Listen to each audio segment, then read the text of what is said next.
Hey, y'all, and welcome to the live stream today. We are going to be looking at a very interesting video today. We're going to be looking at some revealing body cam footage and asking, is this going to help Lindsay Shiver in her murder for hire case against in the murder for hire case against her, or is it going to hurt? So happy Wednesday, everybody. You've made it all the way to the end of the workday on Wednesday, so you are more than halfway to the weekend.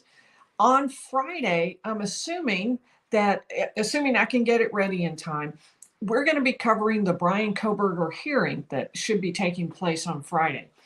And I have 5 new cases in the works, an embarrassment of riches here, where we suddenly have a bunch of really, really interesting legal cases going on.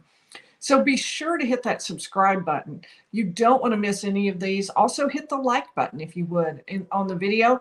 And let's get started. This past weekend, we began covering the Lindsay Shiver case. She was a beauty queen, cheerleader, and seemed to have the perfect life. She married the football player. Her husband, Robert, was an Auburn football player, even turned pro for a year. They moved to Thomasville, Georgia, which was Robert's hometown. He is a very successful insurance executive. And they have 3 gorgeous children. They had a $2.5 million home in Thomasville, a home in the Bahamas, and as well a private jet to take them back and forth. But all was not well. They were divorcing, and it was bitter. The police found texts by accident that they say show Lindsay was trying to hire someone to kill Robert. She was trying to hire a hitman to kill him. They say they caught it before it happened. I did a video laying all that out this past weekend. I will link it at the end of this video, but it takes YouTube a little bit to process a live video. So if it's not up, it takes them maybe an hour. It may take me an hour before I can link it. So as soon as I'm able to, I will. And until then, you can go just to my channel, Harvard Lawyer Lee, and you can find the video that way. So today we're going to get to watch Lindsay and Robert interact. And I don't have the date of the text messages that she supposedly sent to hire the hitman because they haven't been released.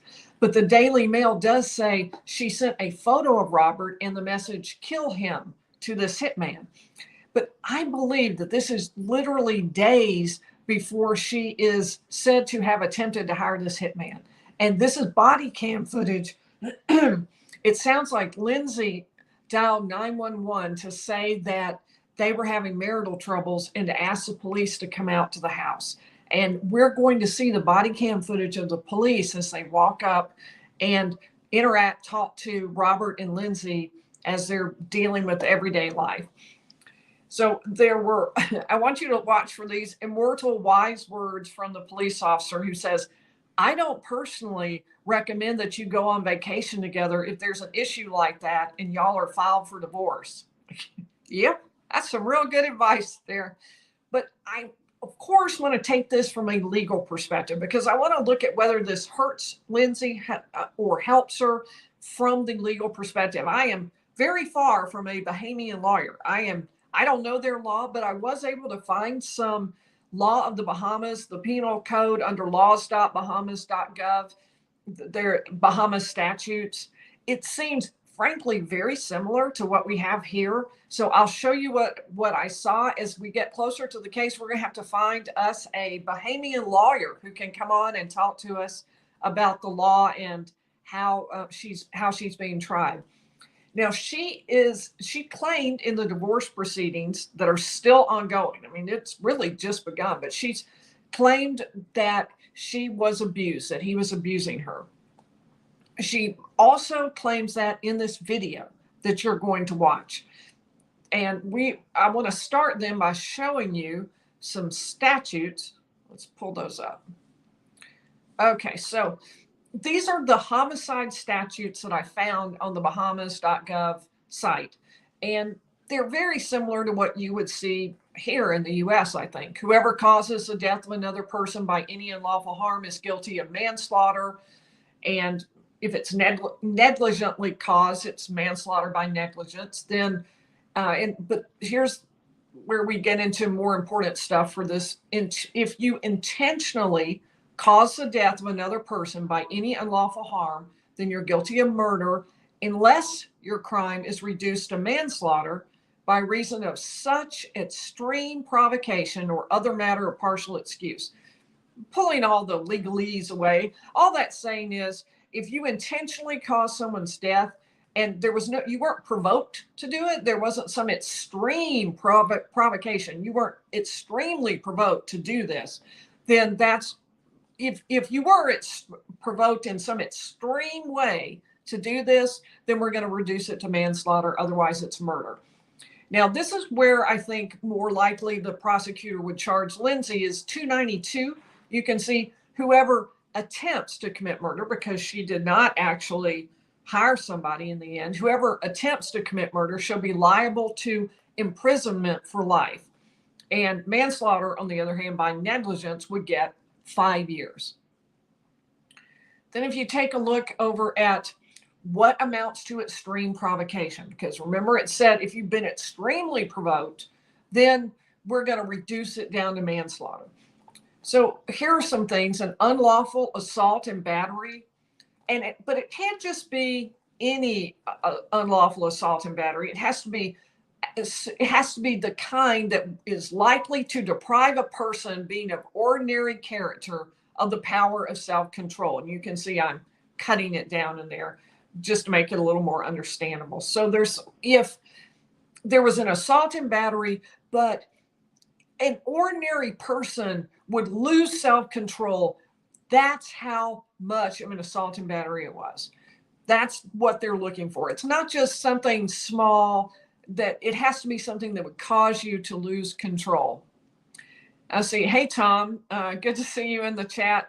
Tom is needing more legal help. He needs a lot of legal help. I think, Tom, you could be somebody's full-time client. And today he's lost his pilot's license. I don't know that I can help you with that, Tom, but thanks for the super chat. So, and then the next type of extreme provocation might be an attitude manifesting an intention of instantly attacking the accused person with deadly or dangerous means or in a deadly manner. In other words, someone says, "I'm going to kill you," and they're coming at you. So that's an attitude that made you think they were coming at you in a deadly manner. That's another thing they might look at. Then there's some others through there, and then let's go on over here.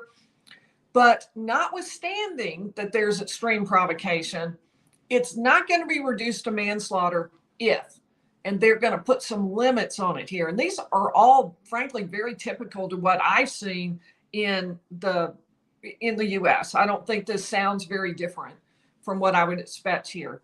So they're not going to reduce it to manslaughter if, in fact, you weren't deprived of the power of self-control. If it really wasn't that big a deal and you still had self-control, then you aren't getting reduced to manslaughter. And then also not if, let's look at number C, after the provocation was given and before the person did the act which caused the harm, such a time elapsed or such circumstances occurred that a person of ordinary character might have recovered his self-control. In other words, someone does something to you today, you don't murder them 5 days from now. The two are different. So if an ordinary person would be able to regain self-control, there's enough time that an ordinary person would regain self-control, or the circumstances have occurred that make it separated so that it's no longer right now, imminent, happening this second. In that case, there's still going to be a decision that you are guilty of murder and not of manslaughter.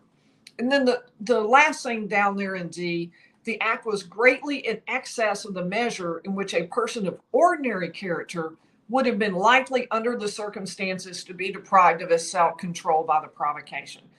In other words, something was done, but murder, that was really in excess of what would normally happen to people. Normally, they wouldn't lose self-control this much. That's sort of over the top. So that's just sort of an overview of what the law is going to look like, and what I saw in, as I say, I'm no Bahamian lawyer, but that's what I saw in the law there. So now I want us to take a look at the video and see what we think about it. As you do that, think about the law, and think about how this will play into whether or not she gets convicted of murder for hire. Will it help her? Will it hurt her? And we're going to talk about that at the end. Now, I can't say for sure whether this would even come in evidence. I don't know the answer to that, but these are the exact same claims that she's going to be making, I would think, if she has already made them in the divorce case, made them to the cops. I think they're the same type of claims. So let's start taking a look at the video. He's inside now. Okay. So what's going on? So, and to set the scene, the police officer is walking up to their house in Thomasville. There's Lindsay Shiver coming out to meet the police officer, and you'll see Robert in just a minute. on? Y'all are separated, or what's the deal? We have filed for divorce. Okay. We're living in the same house. It's hell on earth, as you can imagine. Okay. And oh, I can't imagine. Really? Why? You have to ask yourself that. But anyway, woke up this morning. We have travel plans to leave. Mm-hmm. And he's insisting that I don't go. Okay. I want you to pay attention to that. Notice what she said. We had travel plans. We collectively had travel plans, and he's insisting that I don't go. Now, I want you to ask yourself as we listen to more whether you think that's accurate. And then I have my keys. He moves me out of the way, starts trying to unload my car. Tells me he owns the car, he owns the rights to it. Just got super aggressive, and that's when I called immediately, because he's been physical before, and I'm just not doing that. So are you just wanting to leave, or is he supposed to be going with you? Yeah, we're supposed to be going with our kids. Okay. All right. Okay, so we are supposed to be going with our kids. We together are supposed to be going on this trip with our children. So I don't know that's what I was asking dispatch, like what y'all can do if there's even, but of course now he's inside acting. I mean, I don't know what it is that you want us to do. I mean, if y'all have filed for divorce and y'all are going on a vacation, other than telling him he needs to calm down, I don't personally recommend you go on a vacation if there's an issue like that and y'all have filed for divorce. Right? Bad idea, super bad idea, right? And so the police officer is saying, I don't really think that's a good idea. Is this going to benefit anyone? You're going on a vacation, but we're about to get a little twist here. We are about to get a twist when we hear from Robert what his story, what his version is. And I want to say, Tom, your dog is pushing cushions off your couch, a felony. Wow, that does sound like it's very serious. I don't know. We'll have to talk offline about whether you need to sue over that. Sounds very serious. Or bring charges against your dog. Right. I mean, it's obviously a hostile situation. Right. So is there a way that you can go without him, or? I mean, the best thing, what we're going to do is tell y'all that y'all need to separate. Right. I mean, has he put his hands on you that, have y'all been physically aggressive today? I mean. No, just besides him moving me out of the way of my car to get to. Notice her first answer was no. No, and now she's going to say it more. House, it's hell on earth, as you can imagine. Okay. Oh, sorry. Went back to the beginning there. Because we're going to tell you to separate. Well, I mean, that's not something that we can work out for you. I mean, because we're going to tell you to separate. Right. So now we're going to see Robert, who's about to show up. I know, you think you're above the law. Okay, so what's going on this morning? So for the last 3 weeks, maybe longer, She's had her couples trip planned with her boyfriend to go to Key West.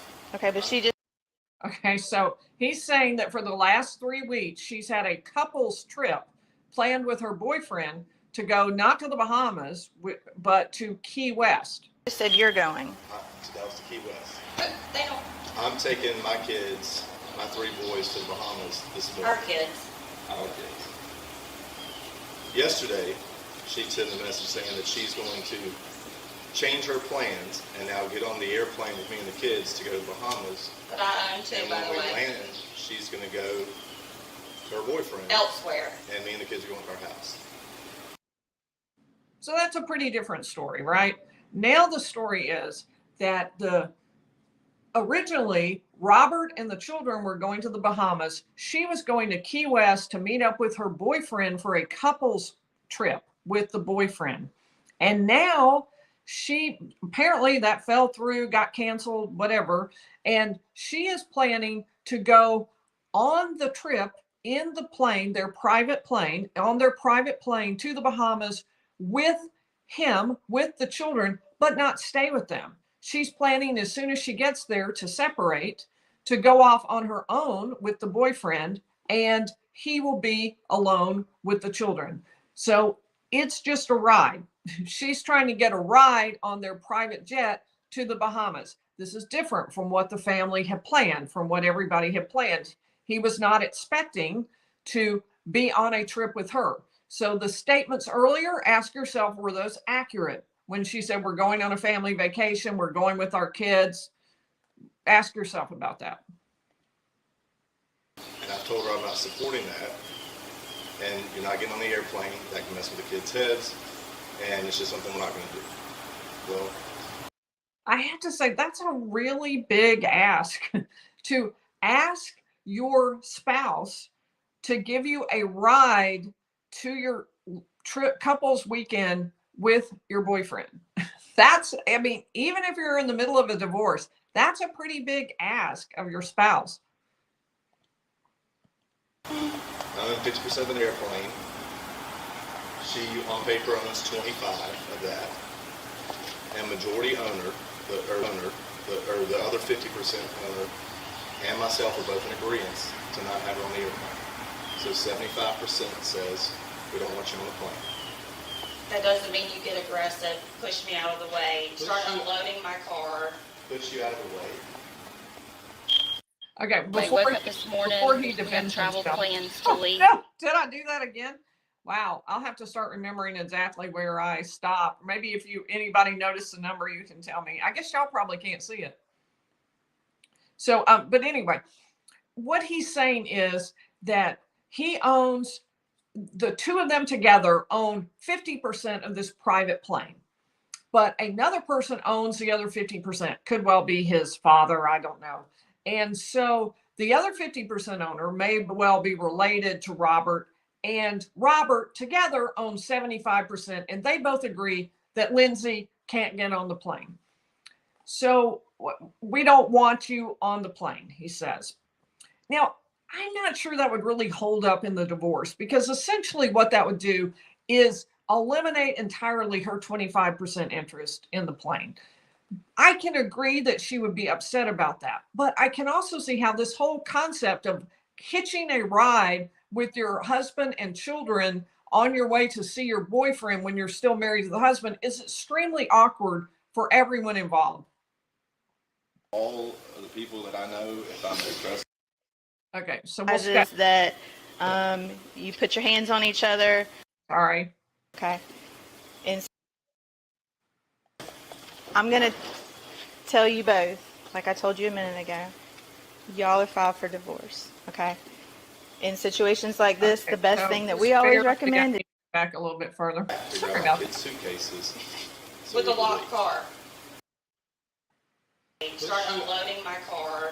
Push you out of the way. Yes, at the back of the car. Okay. Lindsay, I did not push you or anything. He doesn't want me to go. I raised the back to grab So she's saying he didn't push her and he doesn't want her to go. my kids' suitcases. Sorry, backwards. He's saying he did not push her. So With we a could locked leave. car. So we could leave. That's all it is. Okay. I'm going to tell you both, like I told you a minute ago, y'all are filed for divorce, okay? In situations like this, the best thing that we always recommend is y'all separate. Don't just separate from each other. You don't need to be going on vacation together if you file for divorce and it's obviously a volatile situation. That's Right. That, I mean, I don't know how else to put it other than that, okay? As far as the pushing and shoving, say Georgia advises that. And so to interrupt for just a second, that's so clear to us, isn't it? And ironically, I think that's what both Robert and Lindsay want. Lindsay just wants a ride. She doesn't want to vacation with Robert and the children, and Robert doesn't even want to give her a ride. So they're really in agreement with the police officer there. You put your hands on each other, that is an act of simple assault, and you can be arrested on that for family violence. Okay? You're saying you did, he's saying you didn't. So I got. if you want. I can't sit here. It's a he said, she said situation. We run into it all the time.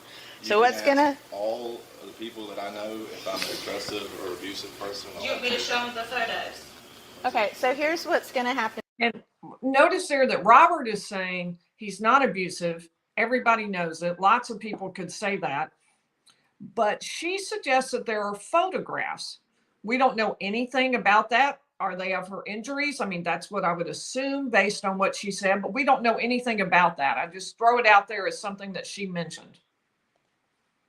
Today, I'm going to generate a report that we were out here and that we made contact with the both of you. I'm going to generate a report that states you said he physically moved you away from the vehicle by pushing you away from the vehicle. You say, I didn't do that. I opened the back hatch of the vehicle, got suitcases out. Suitcase, and she stepped in front saying you're not grabbing them and moved me out of the way. Exactly. And moving you, Robert. And notice the cop has absolutely no possibility of resolving this here because they're saying completely opposite things. And there's no way the police officer can address this or figure out what happened. that we're not going to go back and forth. That's how we're going to do that. My next, I mean, I can't tell her she can't go on vacation with you. Okay, it's marital property. That's that. Pilot already said. Okay, it's all gonna be. That's all gonna be civil issues. I can't stop her. I can't say you can't go wherever the heck it is you want to go. I can't tell you. You can tell. That has nothing to do with what we're doing here. We're here because of acts of violence to calm the situation. That's what we're here to do. Okay. So the police officers are there for the very limited purpose of keeping the peace while this dispute is happening. They can't really address the bigger or the underlying issues. I think what Robert is referring to about the flight and it's too late, you hear him say that several times. I think that's because with the smaller airplanes, they make flight calculations based on weight and so forth with the number of people on the plane. So I think that's what he's saying is they've already done the flight plan and they've already made the calculations based on the number of people who were going. And we didn't include Lindsay because she was going on her own trip. I can't control y'all going on vacation. I don't recommend going on vacation together, but that's just my personal. I agree with It's that. just an that's hour on an airplane, just okay. with her. So that's what she wants. She wants just the ride. Yes. Now, since I own this vehicle and it's solely in my name. It's marital property right now. She still has access to it. Okay, I understand she has access to it, but can I not? So what the police officer is saying is right now, without some order from a court, as far as I know, everything here belongs to the both of you and you can both access it. I don't have an order from the court telling me that the house belongs to him and the cars belong to her. I don't have that. So as far as I know, you both live here. You can both access the things here. I get my kids' suitcases out of the back? Yes. You can get your children's property That's out what of I it. thought. So he can get the kid's stuff out of my car. It's marital property. Thank you. And I don't have any paperwork saying that he's not allowed access to the children's property. He's just not able to move me out of the way to get it. Right. Again, he said, she said.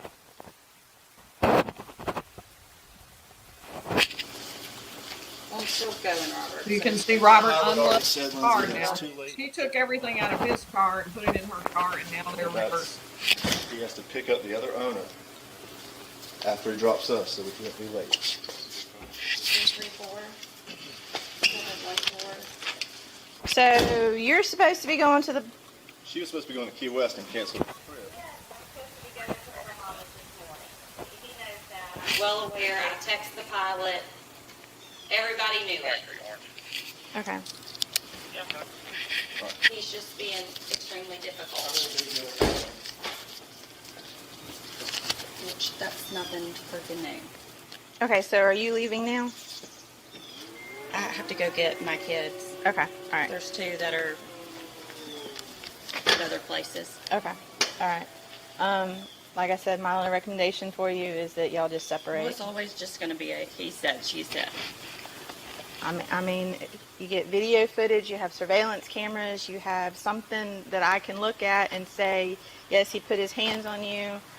I mean, you know.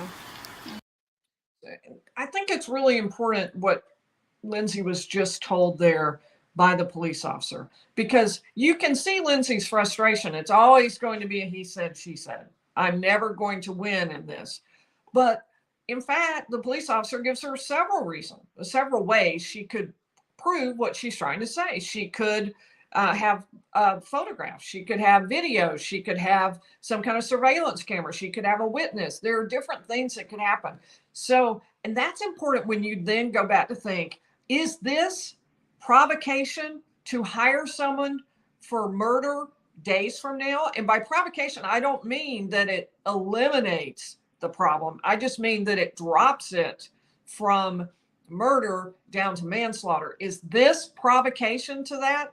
And here the response is the police officer has given her several ways. She doesn't have to be even frustrated. Plus, we'll talk about some other problems with that argument. We have an independent witness that's non-biased. I mean, you know, something, other statements. But right now I have you and him, and, you know, he's saying one thing, you're saying another, you know. I mean, if it's this type of situation, y'all just need to separate. I mean, just don't be around each other if it's going to be like this. So how do we do that with 3 kids? I sympathize with the difficulty in doing that with 3 kids. I get that. But one answer is that you don't go on vacation together. And that's what the police officer keeps trying to say. Don't go on vacation together. I mean, just think how incredibly awkward that would be for everyone. Instead of a fun trip on the way to vacation, it would be fighting probably along the way. It would be uncomfortable, intense. And then the mom leaves and doesn't even spend the vacation with the kids. And that was Robert's concern, is that it kind of messes with their heads. Like, hey, we're going on a family vacation. Not really.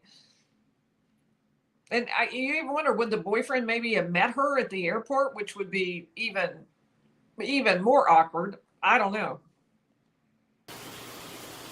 All right, where are you at? Are you at the cops? So now I'm able to get my kids' stuff back out of the vehicle. Okay, why are we doing this though? Why do you need to do that? I thought this was kind of funny because Lindsay says, oh, okay, so he just took the stuff out of his truck, put it in my car, and now you've watched him move all the stuff from my car back to his truck. And so now I get to take the stuff from his truck and put it back in my car because we both own it. Is that right? And, you know, the police officer says, no, that's not what we're doing here. But I did think that was pretty funny because the police officer is like, wait, this is just an endless cycle. I had a little bit of sympathy for Lindsay there, because if they watched it happen once, who's to say 2 times is not the number they should stop at, or 3? It sort of is an endless potential cycle.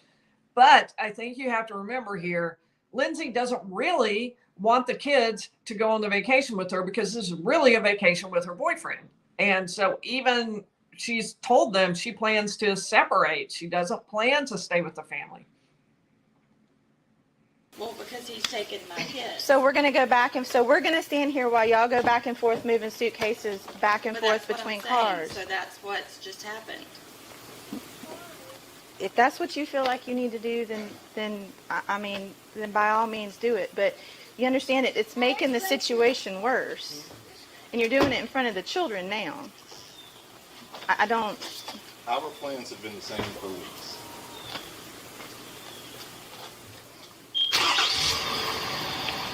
I now have to go pick up the other 2 kids. I just told her I was going to do that. Lana just called me and said we can get.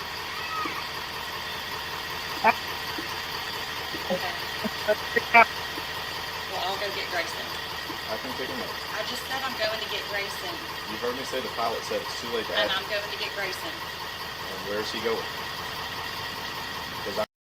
That's like hard to take. I'm going to turn that off and just kind of read to you what they say next. So they talk about who is going to go get one child. And my guess is that Lindsay is wanting to go pick up the child because she's thinking that way, if she shows up at the airport and she's got luggage with her and she's got children with her, it's going to be harder to say you can't get on the airplane. So he asked, well, where is the child? I don't know how this isn't already known. Which friend is he with? And I'm going to go pick him up. And then, she seems to not want to tell him that information. So we'll see how I time it, but I'm going to try to skip to the end, hopefully without that noise. Okay, sir, y'all have a better day.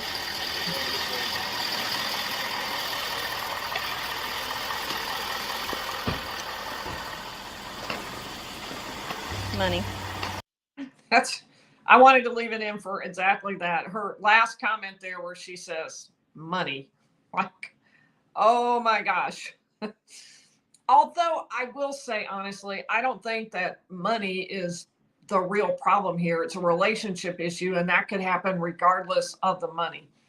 So now we've seen that body cam. Now I want to think about that through the filter of what's the law, and would these circumstances justify murder for hire? Not all the way, but to the extent that it would be dropped to manslaughter. And I think that would be a pretty hard sell for Lindsay's lawyers because of the fact that it was, if you look down at number C, it was time elapsed, days elapsed.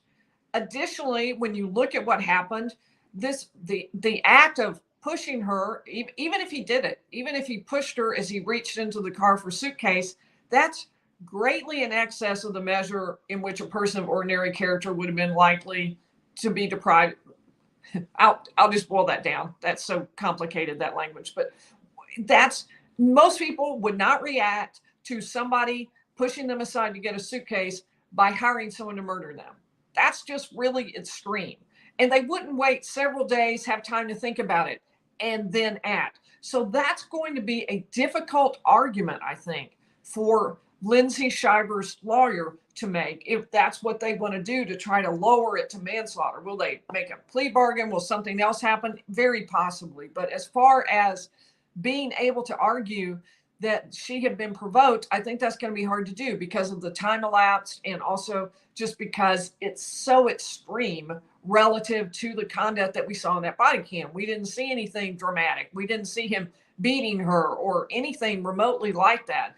In fact, the situation he seemed relatively calm.